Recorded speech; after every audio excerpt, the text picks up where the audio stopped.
अस्सलाम वालेकुम नाज़रीन, welcome to the mid day show. नई सुबह, नया दिन, नई अपडेट्स और नए हम। नई इन सेंस के ज़ाहिरी बात है, जब आपका नया स्टार्ट होता है एक वीक तो उसकी नई अपडेट्स के साथ, उनके तज्जिया तबदरे के साथ, यानी कि 1 बजे तक जो भी हो चुके होते हैं उनके साथ हम हाजिर हैं। और अब आपको बताते चलें कि मैं आपके साथ हूँ लबीबा तैमूर और मेरा साथ देंगे none other than Kashif Bashir Khan साहब। अस्सलाम वालेकुम सर। वालेकुम अस्सलाम, कैसी हैं आप? मैं ठीक ठाक, अल्लाह का शुक्र। आज तो बड़े हॉट टॉपिक्स हैं आपके पास। ओह एग्जैक्टली। Yes. मैं अपने नाज़रीन को बताते चले कि आज जो है ना, आज अदालती इश्यूज जो है बहुत ज़्यादा मतलब हम लोग लेकर आए हैं। ऑब्वियसली हम क्या लेकर आए हैं कि आज दिन है मंडे, चल भी रहा होता है, मंडे होता है, मंडे स्पेशली अदालती इश्यूज जो होते हैं ना वो बहुत ज़्यादा होते हैं इस वजह से। तो अब ये है कि आपको बताते चलें कि क्या क्या हैं और मैं आपको उसके बाद फिर हम उस पर डिस्कशन करना शुरू कर देते हैं। तो अदालती जो इश्यूज हैं उनमें सबसे पहले आपको बताया कि बिलावल भुट्टो, ज़ाहिरी बात है उन्होंने गए हैं, जाकर उन्होंने चेयर किया है और उन्होंने जो बड़ी प्यारी प्यारी बातें भी की, बड़े डेयरिंग स्टेटमेंट थी, मुंह तोड़ जवाब था भारत को, बड़ा अच्छा लगा। कुछ दिनों कबल हम लोगों ने एक बात करे थे वज़ीर ख़ारजा के हवाले से ही कि हम लोगों ने शायद लेगेसी को लेकर चलें और वो यंग हैं और वो किस तरह, मैंने उस वक्त भी कहा था कि जब तक आप लेकर आगे टाइम नहीं देंगे, किसी को करने नहीं देंगे तो करके कैसे दिखाया। देखिए मुझे लगता है कि प्रैक्टिकली करने देने के बाद ही आप सामने आते हैं कि आप कितने डेयरिंग, आप क्या कुछ कर सकते हो। बेसिकली हमें चाहिए भी ऐसी, क्योंकि हमारी दीवार के साथ लगा हुआ दुश्मन, उसको हम दुश्मन नहीं समझेंगे तो फिर हम we are standing nowhere, you know. हाँ देख लें, अब अभी देखें कि फिर उन्होंने ये बात कही और स्टेटमेंट, और आपको पता दंगे फसाद क्या है, एहतजाज करना शुरू कर दिया है। हमारे दुश्मन है ना जी। एग्जैक्टली नहीं, उन्होंने कहा है कि बात क्यों की है, बात यह है कि जब आप बात वो कहती हैं सच होगी तो आपको जाकर वो दूर तलक जाएगी, चुभेगी तो जरूर, और लेकिन यह कि मुझे उनका बड़ा अच्छा लगा। अच्छा, इंसदाद दहशतगर्दी मुकदमे में इमरान खान की जमानत के हवाले से तौसी कर दी गई है और अदालत ने समाअत को जनाब 10 जनवरी तक मुलतवी किया है। इस हवाले से भी बात करते चलेंगे। आजम सवाती की दरख्वास्त जमानत पर आज भी फैसला ना हो सका, समाअत फिर आगे से आगे बढ़ती जा रही है, तो इसलिए समाअत फिर आगे बढ़ी है, यानी कि कल तक मुलतवी हो गई है। शराब के गैर कानूनी लाइसेंस जारी करने का मामला, उस्मान बुज़दार फंसे हुए हैं, उनका भी मामला जो है वो अभी लटका हुआ है, अभी उनकी भी समाअत जो है वो मुलतवी कर दी गई है 5 जनवरी तक। जबकि deputy speaker Punjab assembly वासिक Qayyum Abbasi की जमानत का वलस गिरफ्तारी मंजूर कर लिए, 3.5 साल से ज़्यादा अरसे की खिदमत की है। ये कहा गया है उस्मान बुज़दार की जानिब से कि भी मुझे क्यों लटकाया जा रहा है, मैंने तो इतना अच्छा काम किया है और मैं फंस गया हूँ, मुझे निकालो। तो किसी के खिलाफ कोई इंतकामी कार्रवाई नहीं की है मैंने, और ना ही मेरे साथ की जाए। तो वो ये बात है, परवेज़ भाई साहब तो कहते हैं कि ये जेलों में डालता था सबको। हाँ जी है वो कह रहे हैं मैं मासूम सा वज़ीर आला रह चुका हूँ, तो मैं जरा मासूमाना अंदाज से ही अपील कर रहा हूँ कि मेरे खिलाफ कार्रवाई ना करें। हाँ तो हमारे साथ, हाँ जी हमें बताने दें, इनको बताएं कि क्योंकि अदालती इश्यूज इतने ढेर सारे हैं, तो हमारे साथ advocate Supreme Court Azhar Siddique मौजूद हैं। हम वार्म वेलकम करते हैं उनको। अजहर साहब अस्सलाम वालेकुम। जी वालेकुम अस्सलाम। अजहर सिद्दीक साहब, वेलकम टू द शो। सबसे पहले मैं आपसे चाहूँगा कि जो एक डेयरिंग स्टेटमेंट बिलावल भुट्टो ज़रदारी ने दिया है रिगार्डिंग मोदी एंड इंडिया, उसके बारे में आप अपना टेक दे दीजिए प्लीज़। देखिए, एक बात तो माननी पड़ेगी ना, दूर नजदीक से जुल्फकार अली भुट्टो साहब का खून तो है जी, बराह रास्त ना सही, लेकिन वो हमारे 100 इख्तलाफात अपनी जगह पर रहे जी, लेकिन भुट्टो खानदान के हवाले से आप कह सकते हैं कि करप्शन, बहुत बड़े बड़े इल्जामात है, लेकिन जहां मुल्क की बात आती है वहां बड़ी वजाहत के साथ खुल के बात करते हैं। कोई भी शख्सियत तो जुल्फकार अली भुट्टो साहब ने शहादतें दे दी, इस खानदान की कुर्बानियां तो इस हवाले से हैं, और बिल्कुल इसको अप्रिशिएट किया जाना चाहिए और इसको सेलिब्रेट भी करना चाहिए। और उम्मीद है कि जिस तरह का स्टैंस यहाँ लिया है वो बाकी सियासी जमातों या बाकी मामलात में, करप्शन में भी इस तरह वो खुलकर बिलावल भुट्टो साहब आएंगे। वहाँ वाला जो मामला है वो जहाँ तक जुल्फकार अली भुट्टो साहब का नजरिया है वो वहाँ फिट नहीं होता, लेकिन ये वाली बात वही है, और इसीलिए वो वज़ीर दाखिला के, वज़ीर खारजा के तौर पर अपने नाना हजूर के कॉन्टैक्ट नक्शे कदम पर चलने की कोशिश करते हैं। अल्लाह ताला आसानी रखे, उम्मीद है कि वो ये माइलस्टोन अचीव कर पाए। अजहर सिद्दीक साहब, एक तरफ जब इस बयान के बाद मैं समझता हूँ कि उनका जो है सियासी कद काठ में इजाफा हुआ, लेकिन दूसरी तरफ अगर हम देखते हैं तो मौजूदा वफाकी हुकूमत का जो स्टांस है टुवर्ड्स इंडिया, उससे ये इंटायरली डिफरेंट स्टांस है। How do you see it? बात तो सच है मगर है रुसवाई की। उसकी वजह ये है कि अगर पाकिस्तान मुस्लिम लीग नून के हवाले से नवाज शरीफ का मामला देखें, आपको पता है कि उनके ताल्लुकात नरेंद्र मोदी से क्या है, उनके ताल्लुकात सज्जन मिटल से क्या है, और उनके ताल्लुकात जो हैं ख़ास तौर पर जो अब जिनके ताल्लुक किसी ना किसी तरह से राह से बिजनेसमैन के कॉन्टेक्स्ट में वो बिजनेस पार्टनर के तौर पर कंसिडर किए जाते हैं, बगैर वीज़ों के पाकिस्तान में आते हैं, तो वो तो हुकूमत वफाकी हुकूमत तो उस पेज पे है ना कि उन्हें, और जितना मर्जी हम कह दें, मिसाल के तौर पर आपने अपनी बात छेड़ दी है, जुल्फ़िकार अली भुट्टो साहब के बारे में कहा जाता है कि वो गद्दार, ये लफ्ज़ मैं नहीं कह रहा, ये लफ्ज़ कहा जाते हैं, वो इस मुल्क से ना निकल सके। और जिनके बारे में नवाज शरीफ के बारे में बड़ी बातें हो रही हैं, आप अंदाजा लगाएं, जिनको वतन कहा जाता है उनको निकाल के भी ले जाते हैं। यहाँ पर मैंने नहीं निकाला, याद रखिएगा, उनको निकालने वाले निकाल कर लेके गए, फिर वापस ले आए। मैं पुरानी बात कर रहा हूँ, 1999 के वजह लेके गए, अभी फिर वो निकाल कर लेकर गए, नवंबर 2019 में लेकर गए, और अब फिर जनवरी में सुन रहा तैयारी हो रही है वापस आने की। यानी इस तरह की प्रिविलेज जो है।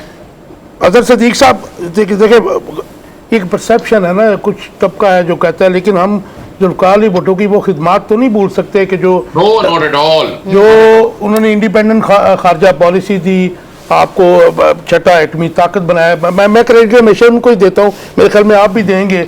बहुत सारे लोग क्रेडिट लेते हैं एटम बम बनाने का, लेकिन that credit goes to Zulfikar Ali Bhutto.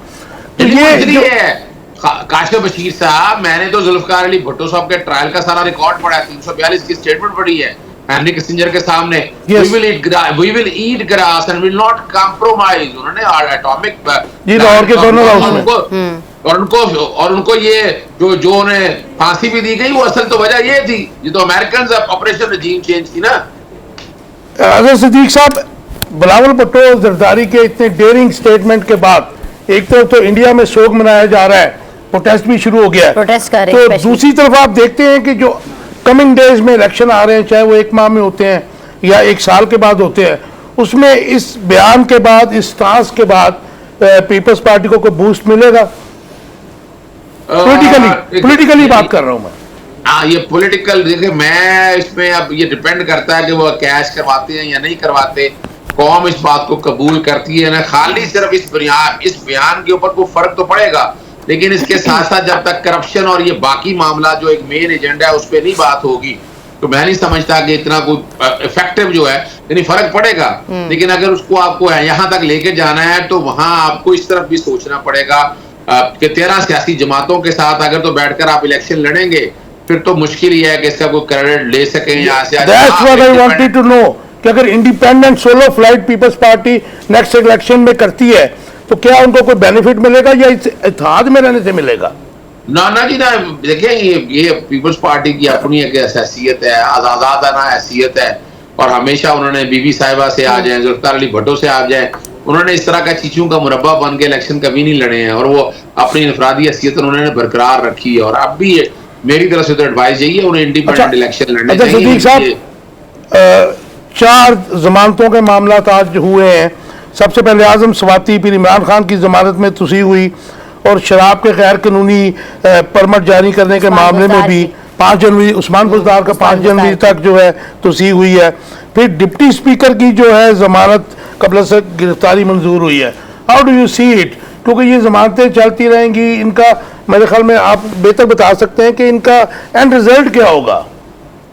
देखिए, जहां तक तो मसला है इमरान खान साहब की अगेंस्ट पर्चे दर्ज कराने का, वो तो झूठ पे इसलिए नजर आते हैं, ना तो कोई दहशतगर्दी अभी तक की है, वो तो सेशन जज के बारे में अल्फाज इस्तेमाल किए थे, तो जनाब वो भी दहशतगर्दी और तौहीन अदालत लग गई थी, हालांकि ऐसी पोजीशन नहीं थी। बाकी ये सब झूठे केस है।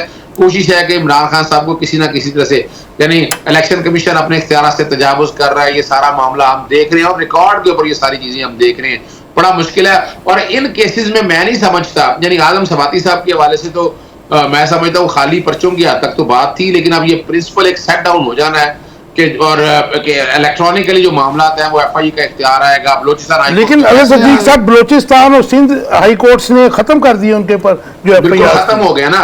अब तो इस्लामाबाद हमें चलनी है और एफआईए का मामला चलना है। आज बहस मुकम्मल हो गई है, कल जो दूसरे वो बहस करेंगे, और इसमें इस्लामाबाद हाई कोर्ट का जस्टिस बाबर सत्तार का फैसला आ गया है। मुझे इसकी जमानत नजर आती है। मुझे तो इन दिनों के अंदर आजम स्वाति वाला मामला भी मुझे रैप अप होता रहता है, ट्रायल चलता रहेगा, होता रहेगा। लेकिन अजहर सिद्दीक साहब, जब आप कहते हैं कि ये सियासी मुकदमात हैं, तो आप जैसे वकला और आपकी एक बहुत बड़ी टीम है, अली जफर साहब हैं, दूसरे लोग हैं, तो फिर आप इसको खत्म क्यों नहीं करवाते?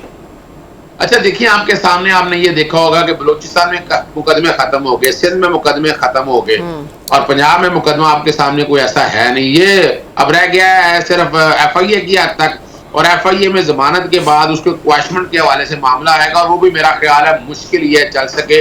जहां तो हमें पीका prevention of electronic crime act 2016 में तरमीम करनी पड़ेगी, वरना इस शक्ल में मुझे नहीं नजर आता है कि ये मुकदमे यहाँ आगे चल जाए। बाकी जहां तक डिप्टी स्पीकर वाला मामला है, वो नैब के हवाले से है, और नैब अब ऐसा कुछ नहीं किया। मौजूदा हुकूमत ने नैब को जीरो कर दिया है, पर काट दिए हैं, और आपने वो देखा है कि बड़े से बड़े केसेस में आपने देख लिया कि एवनफील्ड के केस में जो है ना, एवनफील्ड के केस में हम लोगों ने सारा आप देख लिया, और उस एवनफील्ड के केस में भी आप अभी तक नैब ने अपील फाइल नहीं की। अजहर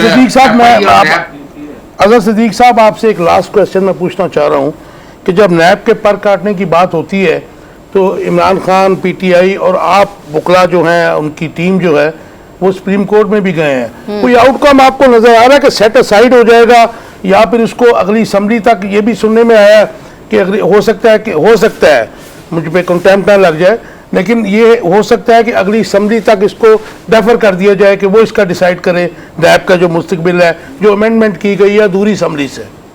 अच्छा देखिए, जहां तक नैब में तरामीम है ना, ये तो पर्सन स्पेसिफिक भी है, और ये इख्तियार से तजावुज भी है, कॉन्फ्लिक्ट ऑफ इंटरेस्ट।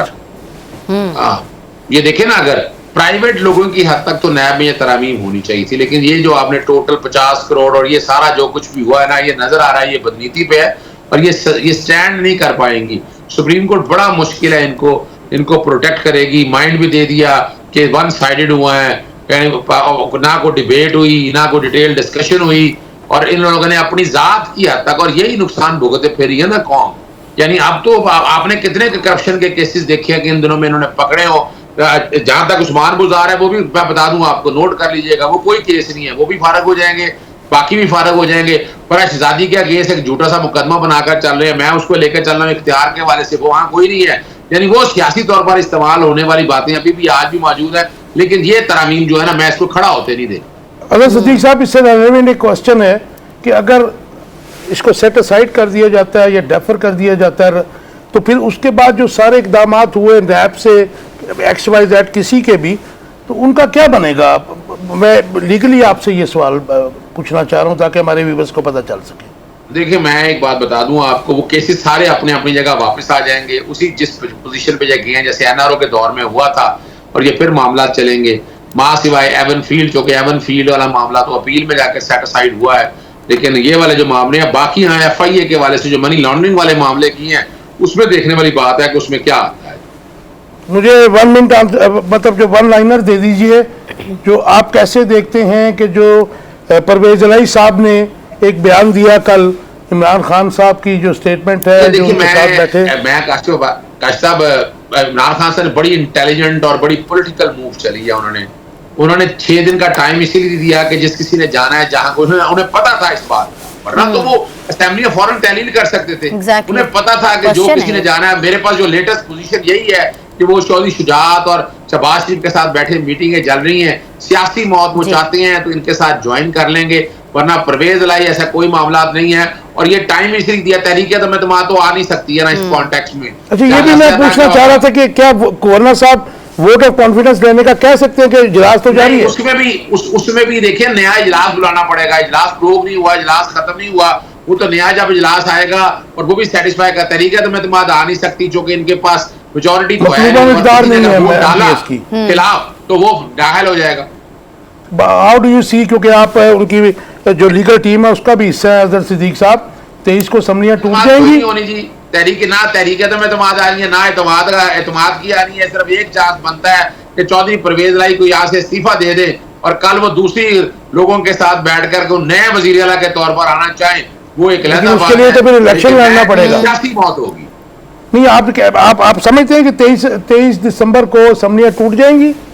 जी बिल्कुल, I am very clear about it जी। 23 तारीख को मैं असम्बलियां टूटते हुए देख रहा हूँ, और ये PDM की जहाँ सिर्फ सियासी मौत है बल्कि इखलाकी मौत है, और उसको बचाने की कोशिशें जारी हैं। असम अली जरदारी साहब आ गए हैं, जो भी आ गए हैं, लेकिन आसफ अली जरदारी साहब ना तहरीक एतमाद में आएंगे, ना एतमाद में आएंगे। वो कोशिश करेंगे फार्म तफहीम से मामला हल करने के लिए। अगर तमाम सियासी जमातें इस बात पे आ जाएंगी कि नेशनल असेंबली और सूबाई असेंबली है तोड़ दी जाए तो फिर बात हो सकेगी, वरना नहीं। इमरान खान साहब पीछे नहीं हटेंगे। Thank you very much Azhar Siddique साहब, टाइम दिया में हमारे व्यूवर्स को, बहुत अच्छी बातें बताई। अब देखें ना, पॉलिटिकल मूव उन्होंने खेली है कि आप अदम एतमाद भी नहीं ला सकते, गवर्नर साहब वोट ऑफ कॉन्फिडेंस भी नहीं कह सकते, कॉन्टिन्यूसली इजलास हो रहा है तो उससे पहले टूट जाएंगी असम्बलियां। तो इसमें तो इमरान खान की विन विन पोजीशन लग रही है। एग्जैक्टली। और यहाँ हमारी विन विन पोजीशन ये है कि हम ना ब्रेक लेने और ब्रेक से वापस आके कंटिन्यू करें। गाइस, अब हमारी यहाँ वक्त हुआ है एक break. Win win position, exact, win win position. कहीं मत जाइएगा, stay with us. Welcome back to the mid day show. नाजरीन, अब हम शामिल करते हैं दो बयानात जो सामने आए हैं। एक हैं सेनेटर शहरी रहमान की जानिब से और एक फवाद चौधरी जो तहरीके इंसाफ के रहनुमा हैं और साबिक वज़ीर, वफाकी वज़ीर इत्तलात और नशरियात भी रह चुके हैं, उनकी जानिब से दो अलग अलग बयानात आए हैं, उसको डिस्कस करना चाहेंगे। पहले मैं आपको बताती चलूँ कि शहरी रहमान साहिबा ने क्या कहा। शहरी साहिबा कहती हैं कि इमरान खान ने PTI को बंद गली में पहुँचा दिया है और PTI के पास अब सियासी ऑप्शन जो है वो ख़त्म हो चुके हैं। जाहिर सी बात है, ऑप्शंस ख़त्म हो गए हैं और उन्होंने यही कहा है कि अब हम असम्बलियाँ जो तहलील करेंगे और तो और कोई ऑप्शन नजर नहीं आ रहा है, इसीलिए कि भाई इंतखाबात कैसे करवा सकते हैं, इसीलिए उनका भी कहना दुरुस्त है। इसके ऊपर बात करेंगे। फवाद चौधरी क्या कहते हैं? फवाद चौधरी कहते हैं कि ऑपरेशन जो रजीम चेंज था उससे मुल्की सियासी अदम इस्तेकाम पैदा हुआ है और मईशत और सिक्योरिटी सूरत हाल में मुकम्मल तनज़्ज़ुली देखी गई है। दो अलग अलग हैं, बयानात हैं और दोनों अलग अलग अपनी अपनी जगह पे मेरे ख्याल से बात कर रहे हैं, वो बात करें। और हमारे साथ मौजूद हैं MPA तहरीक इंसाफ नदीम कुरैशी साहब। बहुत शुक्रिया सर, आपका अस्सलाम वालेकुम, वेलकम टू द शो।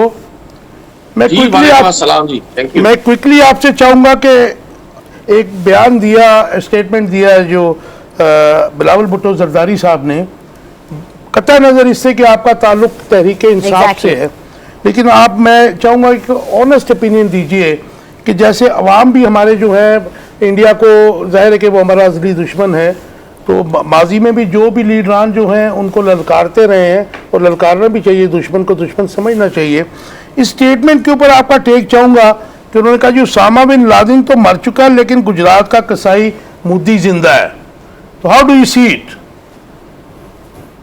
देखिए, मैं समझता हूँ कि उन्होंने बड़ी अच्छी और ठीक बात की है और बतौर वजीर खारजा पाकिस्तान उनकी स्टेटमेंट भी यही बनती है कि जिस तरह से मोदी गवर्नमेंट आने के बाद हिंदुस्तान में मौजूद मिनॉरिटीज और बिलखुसूस मुसलमान और फिर बिलखुसूस कश्मीरीज, उनके साथ जो सलूक रवा रखा गया, तो गुजरात का कसाई भी बड़ा छोटा लफ्ज है मोदी के लिए।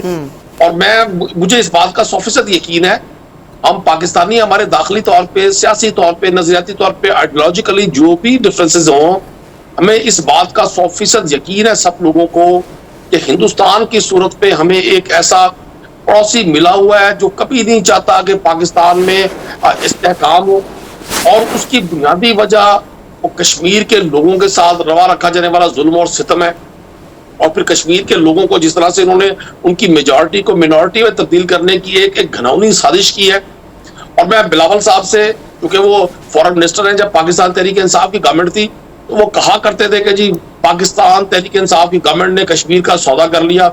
मैं बिलावल साहब से कहूंगा कि जी वो शाहबाज स्पीड साहब को भी जरा उनकी स्पीड भी तेज करवाएं। अच्छा, मैं इधर ही आ रहा था कोई साहब, उनके मुंह से भी दो लफ्ज निकलवाएं हिंदुस्तान और मोदी के खिलाफ, उनसे भी पूछे कि वो जो कश्मीर का सौदा किया गया था वो उन सौदागरों से वो कश्मीर वापस भी जरा दूर ले ले। कोई साहब, मैं यही इसी तरफ आ रहा था, मेरा एक सवाल ले लीजिए। लेकिन मुझे ऐसा लगता है कि ना बतौर वजीर खारजा उन्होंने अपनी जिम्मेदारी निभाई है, जो वो अपनी जिम्मेदारी निभाई है, वो किसी और के मुंह में लफ्ज तो नहीं डाल सकते। लेकिन मतलब आप इसको कैसे देखते हैं, क्योंकि वो अलायंस में है इस वक्त, जो आपका PDM है उसके इत्तेहाद का हिस्सा है और उसी इत्तेहाद की वजह से वो वजीर खारजा भी बने हैं। लेकिन आपकी जो बात है मैं बिल्कुल इससे एग्री करता हूँ कि जो नून लीग की क़यादत है वो इंडिया के खिलाफ जो है किसी किस्म की बात करने से ग्रेजा है हमेशा से ही। तो आप ये जो पॉलिटिकल स्टांस है, जो डेयरिंग स्टेटमेंट है, इसमें आप देखते हैं कि पीपल्स पार्टी अपनी राय जुदा कर रही है, या आने वाले इलेक्शंस में पीपल्स पार्टी जो है इंडिपेंडेंटली इलेक्शन लड़ सकती है? देखिए, मैं समझता हूँ कि उन्होंने बड़ी अच्छी और ठीक बात की है और बतौर वजीर खारजा पाकिस्तान उनकी स्टेटमेंट भी यही बनती है कि जिस तरह से मोदी गवर्नमेंट आने के बाद हिंदुस्तान में मौजूद मिनॉरिटीज और बिलखुसूस मुसलमान और फिर बिलखुसूस कश्मीरीज, उनके साथ जो सलूक रवा रखा गया, तो उसकी बुनियादी वजह वो कश्मीर के देखिए, मैं समझता हूं कि ये पीपल्स पार्टी और नून लीग का जो इत्तेहाद है मौजूदा इंपोर्टेड गवर्नमेंट की सूरत में, ये गैर फितरी इत्तेहाद है। ये तो इनका टारगेट और इनका एम था, इन्होंने NRO 2 लेना था। और मैं मुझे 100% यकीन है जिस तरह से इन पर कायम मुकदमात मनी लॉन्ड्रिंग के, एसेट्स बियॉन्ड बीन के और दीगर करप्शन केसेस, फाइनेंशियल करप्शन के केसेस जो इन पर हुए हैं, वो इनका टारगेट था कि किसी भी तरह हम उससे जान छुड़वाएं। इन्होंने अल्टीमेटली एक दूसरे से अलग होना है। लेकिन पीपल्स पार्टी से ज्यादा तो नून लीग को फायदा पहुंचा ना जी इससे, बजाय नजर ये अभी तक आ रहा है। देखिए, मेरी एज ए पॉलिटिकल वर्कर राय यही है कि पीपल्स पार्टी अपने लिए स्पेस बना रही है पंजाब में बिलखुसूस, और उनकी अब ख्वाहिश भी ये होगी कि बिलावल जरदारी की सूरत में पाकिस्तान को एक नया लीडर दिया जाए। लेकिन पाकिस्तान की अवाम सिंध में मौजूद इनकी 14 साल कारकर्दगी को कभी नहीं भूलेंगे। आज इस तरह एक आम सिंधी, एक आम हारी बगैर हॉस्पिटल के बिलखुसूस अंदरूनी सिंध में जो हालात हैं, वो आज भी दगरगू है। ना रोड इंफ्रास्ट्रक्चर है, ना काम है, ना एजुकेशन पे काम है। कुरैशी साहब, आपको कोई पॉसिबिलिटी नजर आती है फ्यूचर में कि PTI और पीपल्स पार्टी जो है वो साथ मिलकर चल सके सियासत में, हुकूमत में? देखिए, दो बड़ी ही मुख्तलिफ आइडियोलॉजीज हैं। पाकिस्तान तहरीक-ए-इंसाफ पाकिस्तान में इंसाफ, सेहत और तालीम सबके लिए लाना चाहती है। पीपल्स पार्टी अशराफिया की जमात है। पीपल्स पार्टी जो जुल्फिकार अली भुट्टो ने बनाई थी, जिसमें उन्होंने अवाम को ताकत का सरचश्मा करार दिया था, मौजूदा पीपल्स पार्टी ने अवाम को सिर्फ अपने वोटों के इस्तेमाल के लिए एक टूल के तौर पर उसे इस्तेमाल किया है। पाकिस्तान पीपल्स पार्टी आज जो है, मेरे हिसाब से, मेरी ऑब्जर्वेशन के मुताबिक, पाकिस्तान के गरीब अवाम को सिर्फ इसलिए अपने साथ अटैच किए हुए है, जो थोड़े बहुत उनके साथ रह गए हैं, सिर्फ वो एक फेस सेविंग। राइट जी, जो बातें आप कह रहे हैं, जाहिर है कि जब भी इलेक्शन होते हैं इसका फैसला तो अवाम करेंगे। लेकिन क्या आपके पास सियासी ऑप्शंस खत्म हो चुके हैं? ये मैं नहीं कह रहा हूँ, शहरी रहमान का कहना है। PTI के पास सियासी ऑप्शंस खत्म हो चुके हैं। और ये भी ले लीजिए, उन्होंने कहा जी कि जो इमरान खान ने PTI को बंद गली में पहुंचा दिया। मैं शरीर रहमान साहब से कहूंगा कि वो मर्द के लिए तो ये एक मकूला इस्तेमाल होता है, बेगाने की शादी में अब्दुल्ला दीवाना। अब ये खातून है, इनके लिए मुझे थोड़ा सा सोचना पड़ेगा कि इनको क्या कहा जाए। और अगर मैं कुछ सख्त बात करूंगा फिर खवातीन नाराज हो जाती है। ऐसा कोई वर्ड ना यूज कीजिएगा। ये जिस गली में खुद है ना, ये गली, इसका आगाज करप्शन था, और इस गली का जो अंजाम है वो पाकिस्तान की आवाम आने वाले इंतखाब में अपने हाथ से इनको उस अंजाम तक पहुंचाएगी। अगर ये वक्ती तौर पे इनको एक सियासी कुमक दे गई है, पाकिस्तान के कुछ ताकतवर लोगों ने इनको ये सियासी कुमक प्रोवाइड कर दी है, क्योंकि मैंने जो हिस्ट्री को देखा, जनरल मुशर्रफ ने अपने दौरे इक़्तिदार के जिस बात पर सबसे ज्यादा अफसोस का इजहार किया, वो NRO था, जो उस वक्त की पीपल्स पार्टी और PMLN को मिला था। लेकिन दिया भी तो मुशर्रफ साहब नहीं था ना जी। मतलब देखे ना, पॉलिटिकल गेम्स के लिए मुशर्रफ ने ही उन्हें NRO दिया था ना जी। जहां मुशर्रफ साहब ने NRO दिया, फिर मुशर्रफ साहब ने ही कहा था कि मेरे दौरे इक़्तिदार का सबसे मेरी बड़ी गलती इनको NRO देना था। और जो मौजूदा 2022 का ये जदीद NRO है, ये NRO 2 जो मुआशी NRO है, जो पाकिस्तान के उन लोगों को जिन्होंने आज पाकिस्तान को इन हालात पे पहुंचाया, उनको ये सियासी कुमक की सूरत में ये NRO दिया गया। इसके असरात पाकिस्तान के 22 करोड़ लोग कई साल तक भुगतेंगे। और मुझे यकीन है कि पीपल्स पार्टी जो मर्जी कर ले, जैसे आपने बिलावल जरदारी साहब की बात को कहा, बिलावल जरदारी साहब बुनियादी तौर पे अपनी स्पेस बना रहे हैं, वो भी इंटरनेशनल। मुझे ये बताइएगा कि ये ब्लेम गेम कभी खत्म होगी?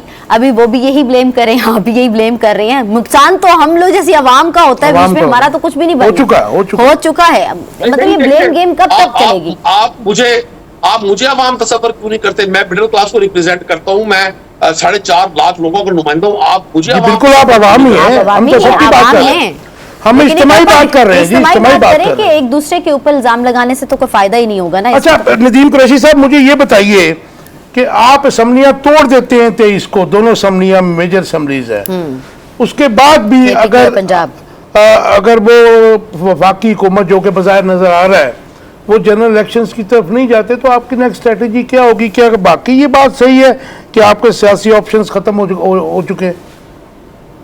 को बी प्लान होगा ना आपके पास? ये रेत का घोंदा बना के बैठी है वफाकी हुकूमत।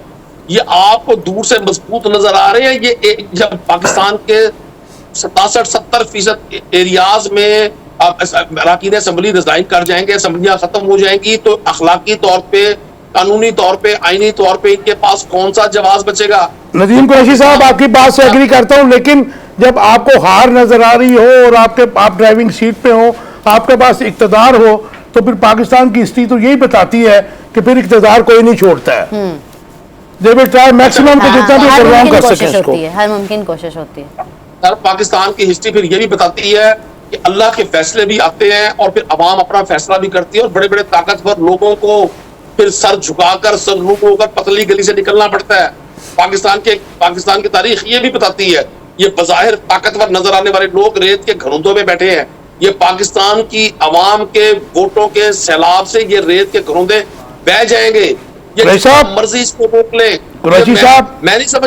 मैं नहीं समझता कि पाकिस्तान में पंजाब असेंबली या केपी असेंबली अपनी आखिरी दिन देख रही है। मुझे जहां बात करने का मौका मिलता है, ये इंपोर्टेड गवर्नमेंट अपने आखिरी दिन गिन रही है।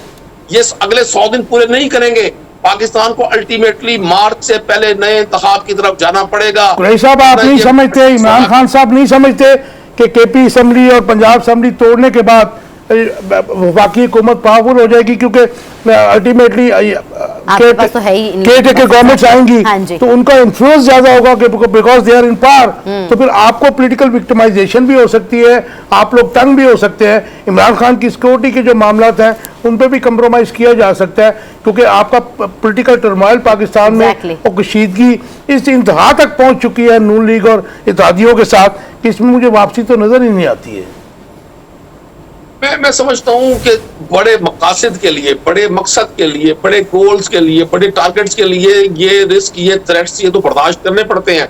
पाकिस्तान तहरीक इंसाफ ने तो मौजूदा दौर में एक बार फिर साबित किया कि वाहिद पार्टी है पाकिस्तान तहरीक इंसाफ जिसके पास स्टेट पावर है, जिसको पाकिस्तान की सिविल सोसाइटी का, पाकिस्तान के नौजवान का, पाकिस्तान की एक डोमेस्टिक लेडी का एतमाद हासिल है।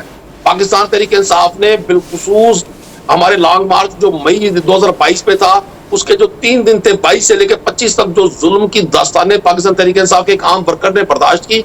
10-10 दिन एक जिले के लोगों को उठाया गया और उनको 10वें, 7वें, 8वें जिले में मुंतकिल किया गया। तो ये तो असेंबलियां तोड़ने के बाद भी हो सकता है आपके साथ दोबारा दोनों असेंबलियां तोड़ के। मुझे दो चीजों को देख रहा हूं कि पाकिस्तानी अवाम की अब सब्र की इंतहा हो गई है। इस महंगाई के जिनको आज चंद लोगों ने, चंद अशराफिया के खानदानों ने, पाकिस्तान की पॉलिटिकल एलीट ने अपने बेनिफिट्स लेने के लिए उस जिन को बोतल से बाहर निकाला, वो जिन अब अवाम के हवास पर सवार है। पाकिस्तानी अवाम इनके साथ वो शुरू करेगी जिसकी माजी में मिसाल नहीं मिलती। कोई शख्स 17 जुलाई 2022 को कैलकुलेट नहीं कर रहा था। मुझे 1 मिनट दीजिएगा। कोई शख्स 17 जुलाई 2022 को मैं जितने प्रोग्राम्स अटेंड करता था, मुझे पाकिस्तान के टॉप एनालिस्ट के साथ बैठने का मौका मिला, उस दौरान वो सब कहा करते थे पाकिस्तान तहरीक इंसाफ 17 जुलाई को 4 या 5 नशिस्तें पंजाब में जीतेगी। और मैंने उन्हें कहा था कि आपको अंदाजा भी नहीं है, मैं गली मोहल्ले की पॉलिटिक्स करता हूँ, चाय के ठेले पे बैठता हूँ, रेडी वाले से गपशप लगाता हूँ, मैं आम आदमी का नुमाइंदा हूँ। आप बिलीव करें 80-20 का मुकाबला है आज आप पाकिस्तान में इंतखाबात करवा दे, पाकिस्तान की 75 साल की तारीख में किसी पार्टी को इतनी बड़ी अक्सरियत नहीं मिली होगी जो पाकिस्तान तहरीक इंसाफ को एक वजह से मिलने जा रही है कि लोगों को यकीन हो गया कि इमरान खान वाहिद शख्स है जो पाकिस्तान के साथ अपने किसी जाती इंटरेस्ट को जोड़कर आगे नहीं बढ़ रहा। देखिए, गलती इंसान से हो सकती है, धुला नहीं। साहब, we are running out of time. मेरा एक आपसे आखिरी सवाल है कि आप जो परवेज इलाही साहब ने स्टेटमेंट दी, उसके बाद क्या कोई आपकी और उनके अलायंस में कोई दरार पैदा हो गई है, या वो जो एक ग्रुप है आपके पास 8-10 लोगों का जिनकी वजह से आपके पास चीफ मिनिस्टरशिप है और वो चीफ मिनिस्टर बने हैं, क्या वो किसी और तरफ जा रहा है? चीज अर्ज कर दूं, पाकिस्तान तहरीक इंसाफ में भी 2 राय मौजूद हैं। हम समझते हैं कि हमें अपनी स्ट्रगल को इमरान खान के हुक्म के मुताबिक, इमरान खान के विजन के मुताबिक आगे बढ़ाना है। लेकिन अगर हम अपनी स्ट्रगल में जो लोग माजी का हिस्सा बन चुके हैं उनको ना डिस्कस करें, अगर हम एक जो साइफर जो एक बहुत बड़ी हकीकत थी, उसमें अमेरिका के हवाले से हमने अपनी पॉलिसी को रिव्यू किया और हमने कोशिश की कि अब उसे डिबेट का हिस्सा ना बनाया जाए। इंटरनेशनली पाकिस्तान के हालात ये अफोर्ड नहीं कर सकते, तो हमें उन लोगों को भी जो माजी का हिस्सा नहीं बनाना, या फिर अपने मौका से आप हट गए। 1 मिनट दीजिएगा सिर्फ। वो लोग जिनको तारीख के कूड़ेदान में आने वाला मौरख लिखेगा कि ये वो लोग हैं जिन्होंने बहुत सारी अच्छाइयां भी इस मुल्क के साथ की होंगी, मैं चौधरी परवेज इलाही साहब की इस बात से इनकार नहीं करता। मैं पाकिस्तान के किसी भी सर्विसेज चीफ को किसी तरह मैं नहीं चाहता कि वो नेगेटिव डिस्कस हो, उनकी अच्छाइयां भी होंगी, लेकिन मौजूदा जिस शख्स को आप और मैं डिस्कस करना चाह रहे हैं, उन्होंने जो ये NRO-2 प्रोवाइड किया मौजूदा गवर्नमेंट को, ये वो खुद पछताएंगे आज से 10-20 साल बाद, क्योंकि पाकिस्तान अल्टीमेटली हम सब लोगों की रगों में खून की तरह दौड़ता है। मैं परवेज इलाही साहब के मौक़िफ़ को इस हद तक तायद देता हूँ और हमारे बहुत सारे लोग उनकी इस बात को तायद कर रहे हैं कि वी शुड नॉट डिस्कस उन लोगों को जो माजी का हिस्सा बन गए हैं। पाकिस्तान की अवाम अब हमसे, पाकिस्तान तहरीक इंसाफ से ये एक्सपेक्ट कर रही है कि हम इस हुकूमत के खिलाफ अपनी स्ट्रगल को आगे बढ़ाएं। अगर हम माजी के झरोकों में जाएंगे तो हमारा सफर मुश्किल होगा। आप परवेज इलाही साहब का पूरा 1 घंटे का इंटरव्यू सुने, उन्होंने बड़ी जहादीदा अंदाज में, किसी जगह उन्होंने इमरान खान से डिस्टेंस नहीं किया, उन्होंने किसी जगह ये नहीं कहा कि वो इमरान खान के फैसलों से इन्हाफ कर रहे हैं। उन्होंने कल भी कहा, तो इसका मतलब कि 23 तारीख को फिर असम्बलियां टूट रही हैं परवेज इलाही साहब की जो है असम्बली के ऊपर। लेकिन उनके मुतनाज़िब बयान से लग रहा है कि वो भी अभी अपनी ही बात पे कहते हुए भी कॉन्फिडेंटली बात नहीं कर रहे। नहीं, वो असम्बली की वो जो है वो दे चुके हैं। वो तो कल बैठकर उन्होंने एतराज किया, ये डेमोक्रेटिक भी है, वो सही बात कर रहे हैं कि उनको जिस बात पे एतराज था उन्होंने किया, लेकिन अलायंस उनका PTI के साथ ही है और असम्बलियां तोड़ने को उनको कोई एतराज नहीं है। तो साहब, थैंक यू वेरी मच, आपने अपनी टाइम हमें दिया और हमारे अवाम को कुछ इनसाइड स्टोरीज बताई या अपना स्टाफ बताया। अच्छा, अब मैं ये बात करना चाह रही थी कि जिस तरह से अब वो तो चलो हो गया, लेकिन बॉडी लैंग्वेज से अगर मैं बात करूं तो उनकी बॉडी लैंग्वेज लग नहीं रही थी कन्विंसिंग। हाँ जी, मेरी बात सुने, चीफ मिनिस्टर 64% पॉपुलेशन वाला सूबा पंजाब, सबसे बड़ा सूबा ना, दिल नहीं करता, कहाँ दिल करता? पाकिस्तान की पॉपुलेशन का 64% पंजाब है। अच्छा, फिर इतनी देर के बाद आप साहिब इक़्तिदार बने हो, तो मेरी बात सुनिए नबीबा, यहाँ पे तो एक ग्रेड 17 का जो अफसर है, हाँ जी, वो उसकी फिरौनियत और मजे आप देख के परेशान हो जाते हैं। ये तो फिर सबसे बड़े प्रोविंस का चीफ एग्जीक्यूटिव है, जो मतलब बहुत पावर्स हैं, आप सोच नहीं सकती। ज़ाहिर है दुख तो होता है। ये मेरी इमरान खान साहब से जुमे को जब मुलाकात हुई तो उनसे भी मैंने पूछा था कि क्या वो रिलेक्टेंट हैं, तो उन्होंने बड़ा सोच के जवाब दिया इमरान खान साहब ने। उन्होंने कहा रिलेक्टेंट नहीं है, लेकिन आप ये बात माने कि जो पावर्स 18वीं तरमीम के बाद चीफ मिनिस्टर के पास है, वो तो मेरे पास एज ए प्राइम मिनिस्टर भी नहीं थी। तो कौन इक़्तिदार छोड़ना चाहता है? लेकिन उन्होंने फिर आखिर में कहा था कि ये लेकिन वही करेंगे जो हम चाहते हैं या हमारे साथ चलेंगे। हाँ, अलायंस जो है, और वही हुआ क्योंकि मतलब देखे ना, उनके पास परवेज इलाही साहब के पास भी एक ऑप्शन थी ना कि अपने 10 जो लोग हैं, इन्होंने ऑप्शंस दी थी कि हम कुछ सीट्स चाह रहे हैं, मतलब वो भी मेरे ख्याल निगोशिएट हो रहा है, अभी नहीं हुआ। लेकिन उससे पहले मांग रहे थे और वो मेरे ख्याल में वो 30 मांग रहे हैं, 30। हाँ, तो 20 तो कौमी सूबाई की मांग रहे हैं और 10 कौमी। हाँ, वो टोटल 30 वो दे देंगे, क्योंकि पहली 2018 में भी जो सीटें जीती हैं वो मैं तफैल नहीं कहूँगा, मैं 30 सीटें नहीं, दोनों को कौमी असम्बली और सूबाई की ठीक है। अच्छा, ठीक। लेकिन अगर आप ये देखें ना, अगर आप ये देखें कि जिस तरह अवामी हिमायत का समुंदर है इस वक्त जो नजर आ रहा है इमरान खान के लिए, देखिए हम तो एज ए जर्नलिस्ट तो हमारी ओपिनियन बायस नहीं होनी चाहिए, लेकिन जो नजर आ रहा है तो उसमें भी आप आंखें नहीं बंद कर सकते। उसमें आप अगर 10-20 दे दें तो फर्क नहीं पड़ता। ये नहीं होगा कि ये वाली पोजीशन फिर दोबारा नहीं आने वाली, कि अगर आप 20 उनको सूबाई असम्बली के दे देते हैं तो हो सकता है कि इमरान खान साहब के पास इतने एमपी हैं। मैं ये जानना चाह रही थी कि जिस तरह से PTI जो है वो नहीं, काफ लीग ने जो PTI के साथ इल्हाक किया हुआ है वो उनके मुफाद में है, वो उनके लिए यूजफुल है।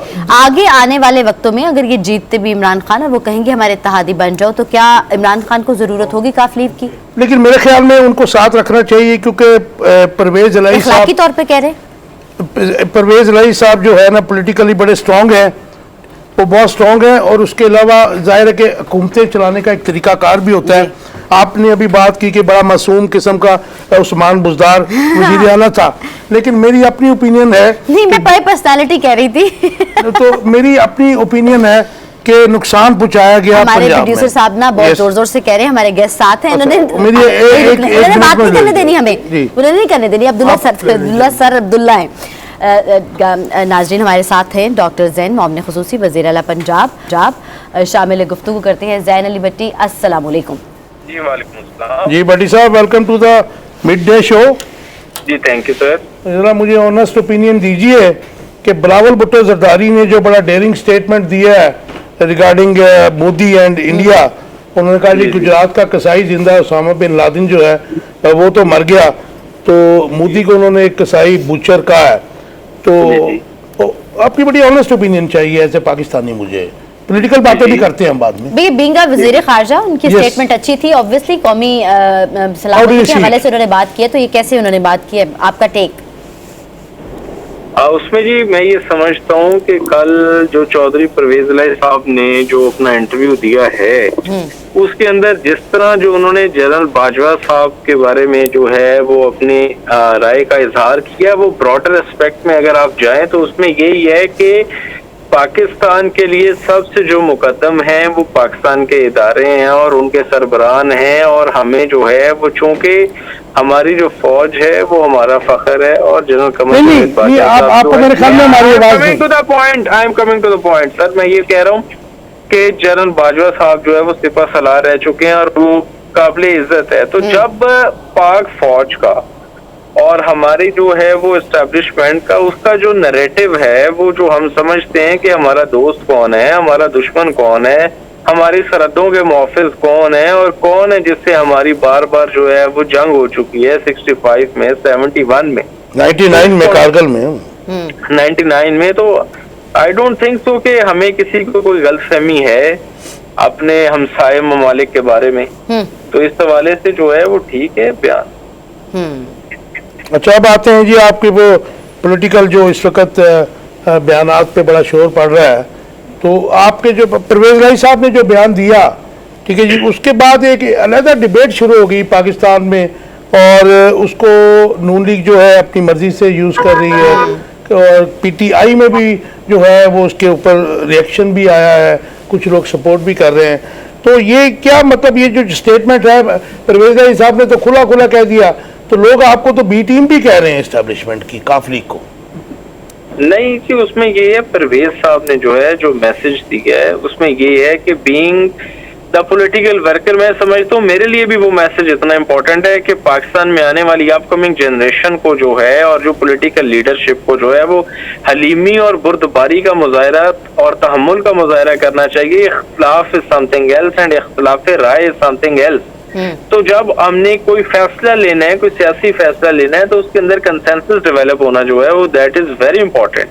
तो उस हवाले से जो बात किया, मीनवाइल आपने चौधरी मोनिस इलाही साहब का भी ट्वीट आपकी नजर से गुजरा, मुलाकात भी देखी उनकी कल। हाँ जी, तो इसमें ये है कि जो है पॉलिटिकल लाइन जो है वो हमारी वाज़ेह है और हमारा सारा हमने जो अपना वजन है वो इमरान खान साहब के जो है वो पलड़े में डाल दिया है। अच्छा, हम इस हमारे बारे में हमारी जो है ना वो क्लैरिटी इज देयर। अच्छा जैन, साद रफीक की जानिब से भी दो स्टेटमेंट सामने आई हैं, वो भी आपके सामने रख दें, उस पर आपकी टेक चाहते हैं कि उन्होंने कहा असम्बलियां तोड़ने का वाहिद मकसद दबाव बढ़ाना है और गिरफ्तारियों से बचना है, जबकि 2 सूबाई असम्बलियों के इंतखाबात जब दोबारा कहना चाह रहे हैं कि नताइज मुतनाज़े होंगे। अच्छा, मुतनाज़ा पर जरा बात कीजिए जरा। लेकिन जी ये तो साद रफीक साहब बेहतर बता सकते हैं, लेकिन हमारा जो पाकिस्तान मुस्लिम लीग काफ का मौकफ है वो यही है कि पंजाब हुकूमत इमरान खान साहब की अमानत है और इमरान खान साहब जब भी कहेंगे हम असम्बलियां तोड़ देंगे। और हमने जो है वो उस दिन जो है चौधरी साहब 2 समझी दे दी, हमें कोई मतलब कि उसमें नहीं है, बिल्कुल हमारा जो है वो एक वर्किंग रिलेशनशिप जो है वो इमरान खान साहब के साथ बहुत अलायंस में भी रहेंगे उनके साथ आप जी इंशाल्लाह। लेकिन ये जो साद रफीक साहब, जाहिर है कि आपको इस वक्त तो वो पॉलिटिकल ओपोनेंट है ना जी, तो ये वो क्यों कह रहे हैं कि जी सिर्फ ये असम्बलियां तोड़ने का मकसद दबाव बढ़ाना है और गिरफ्तारियों से बचना है? वैसे काफ लीग को तो गिरफ्तारियों का कोई खतरा नहीं लग रहा मुझे। ये तो साद रफीक तो बेहतर बता सकते हैं कि वो किस पर आए में बात कर रहे हैं। जहाँ तक मेरी बात का ताल्लुक है, मैं उसमें जो है वो अपनी पार्टी की हद तक जो है वो आपको ये बता रहा हूँ। नहीं, आप अलायंस में आपके पास चीफ मिनिस्टरशिप है, आप ये मुझे लग रहा है कि कुछ मोहब्बतें नजर आ रही है नून लीग से, जो आप खुल के उनकी स्टेटमेंट पे बात नहीं करना चाह रहे। बिल्कुल, we are intact with Imran Khan साहब और we stand firm with him. Doctor साहब, अगर ये असम्बलियां टूट जाती हैं, जो बजाय नजर आ रहा है कि 23 को टूटने जा रही हैं, उसके बाद इनके ऊपर फेडरल गवर्नमेंट नहीं मानती है और आपको 2 असम्बलियों को इलेक्शन दे देती है, वो तो लीगल बाइंडिंग है, कॉन्स्टिट्यूशनल बाइंडिंग है, वो तो होने ही है, तो उसके बाद जो नतीजे आएंगे वो कैसे मुतनाज़ा होंगे? देखें जी, जब अभी असेंबली टूटेगी, फिर इलेक्शन होंगे, फिर उसके नतायज आएंगे, तो ये तो तब की बात है ना। नहीं, कौन मुतनाज़ा बनाएगा, आप लोग पीटीआई या फिर नून लीग? वक्त आएगा जी, तब ही है, अभी तो it's too earlier to debate. नहीं, आप मुझे जवाब नहीं दे रहे हैं। मैं ये बात कर रहा हूँ कि जो विनिंग स्प्री इस वक्त इमरान खान की नजर आ रही है, क्योंकि विन विन पोजीशन पोल्स में जो पास के पोल्स हुए हैं बाई इलेक्शंस, उसके बाद अगर ऐसे ही रिजल्ट आता है तो फिर आप तो नहीं बनाएंगे, जो इमरान खान इनको नहीं बनाएंगे, तो ये क्या एक धमकी नहीं है साद रफीक की तरफ से कि ये जो नताइज आएंगे वो मुतनाज़ा होंगे? नहीं, मेरा नहीं ख्याल कि जी जो जिसको अवाम वोट देगी वो इलेक्ट हो जाए। आपका कहने का मतलब इस जमीन में उन्होंने बात नहीं की है कि वो एज अ थ्रेट हो। डॉक्टर सैन जो है वो मेरे ख्याल से इस बारे में ज्यादा बात नहीं करना चाह रहे। नहीं, वो मेरे ख्याल में मुसालियत की जो है ना करना चाह रहे हैं इस टाइम पर। मेरे ख्याल से आप अगर वो कहते हैं पंजाबी में नीवी नीवी होकर लंघने वाला हिसाब ही ज्यादा बेहतर लगेगा। डॉक्टर साहब हैं हमारे साथ? हाँ जी है। डॉक्टर साहब, शेरी रहमान ने भी कहा जी इमरान खान ने पीटीआई को बंद गली में पहुंचा दिया, तो पीटीआई के ज़ाहिर आप अलायंस है, तो इसका मतलब है परवेज लाई ने और इमरान खान ने पहुंचा दिया बंद गली में। आप समझते हैं बंद गली में? क्योंकि उनका कहना है कि अब पीटीआई के पास जरा सियासी ऑप्शंस जो है ना वो खत्म हो गए हैं, और इसीलिए अब एंड यही है कि आप असम्बलियां तोड़ दें।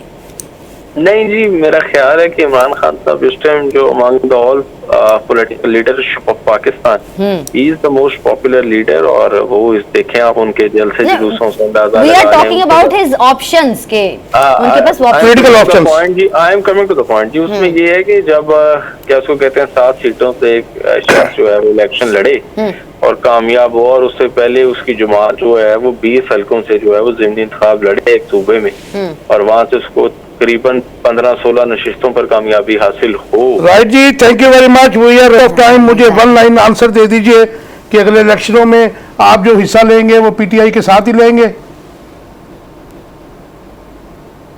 मेरे ख्याल में वो लाइन ड्रॉप हो गई। हाँ, exactly. अब देखिए ना, अब एक क्वेश्चन। यस, अब देखें, अगर तो अलग-अलग सारी पार्टीज मतलब जीत तो इमरान खान चीर फाड़ कर देगा। एग्जैक्टली, तो अब मेरे ख्याल से अलायंस वाली ही सिचुएशन ज्यादा ठीक है। लेकिन मुझे नहीं लगता कि कुछ काम होगा, मुझे लगता है कि पॉलिटिकल केओस बढ़ेगा। अच्छा, क्योंकि आप देखें ना, जो मैंने बात की कि गवर्नमेंट यहाँ पे तो आप काउंसलर जो है वो नहीं जान छोड़ता, ये तो फिर फेडरल गवर्नमेंट है, प्राइम मिनिस्टरशिप है, और स्पेशली जब आपको नजर भी आ रहा हो कि मासेस आपके साथ नहीं है, तो क्योंकि जो मतलब बात इस वक्त चल रही है, विनिंग स्प्री जो चल रहा है, तो अगर ऐसे ही रहता है तो then opposition is standing nowhere. तो मेरे ख्याल में ये कुछ चेंज है, अक्लमंदी तो हुकूमत की यही होगी। का सिर्फ किसी एक पार्टी के साथ रहना काफी होता है? नहीं, वो जरूरी है। आपकी जो पॉलिसीज चेंज कर रही है, वो मैं ये नहीं कह रहा कि पीटीआई के साथ अगर भुट्टो साहब भी आए थे 70s में, जनरल एक क्वेश्चन इन्फॉर्मेशन के लिए पूछ रही हूँ, बजाय अभी क्योंकि इसलिए काफी है क्योंकि आपको इक़्तिदार में तो वहाँ भी लेके आती है। डेमोक्रेसी में तो आप देखें ना, मासीज हैं, तो मासीज अगर साथ है, आपके पास मेजोरिटी है, गवर्नमेंट बनाते हैं, पॉलिसीज बना सकते हैं, कानून साजी, आइन साजी। अदरवाइज तो फिर वही रोना है जो इमरान खान अभी भी रो रहे हैं, जुम्मे को भी रो रहे थे कि ऐसी गवर्नमेंट तो मैंने नहीं लेनी। ठीक है ना जी। तो मामला ये है कि वो हालात तो इलेक्शंस की तरफ जा रहे हैं। नहीं, मैं अब आपसे A1 लाइनर अपने नाज़रीन के लिए पूछती हूँ, आपको क्या लगता है हालात ऊंट किस करवट बैठ रहे इन हालात का? देखिए, ये बड़ी इस वक्त जो है कशमकश, सियासी कशमकश अरूज पे है, और अगर हम समझें क्योंकि इमरान खान के पास तो जो लूज करना था उन्होंने लूज कर चुके हैं। इस वक्त लूज करने के लिए और अपनी स्किन बचाने के लिए गवर्नमेंट को तदाबीर करनी पड़ेंगी, और वो अगर इलेक्शन करवाते हैं तो हार नजर आती है, और अगर नहीं करवाते तो फिर ये पॉलिटिकल टर्मोइल जारी रहेगा। 2 असम्बलियों के रिजल्ट आ जाएंगे, वो फिर जीत जाएंगे, फिर वो इजीली सिंध को भी तहस नहस कर सकते हैं जाके। ये था नाज़रीन हमारा आज का प्रोग्राम। 1 बजे तक की जितनी भी अपडेट्स थी और आगे डेवलपमेंट्स होने वाली थी, आगे बढ़ने वाली थी जो डेवलपमेंट्स, वो आपसे डिस्कस की, तबसरे आपको दिए, और इंशाल्लाह कल मुलाकात होगी। अपना बहुत ख्याल रखिएगा, दुआओं में हमें शामिल रखिएगा। अल्लाह हाफ़िज़।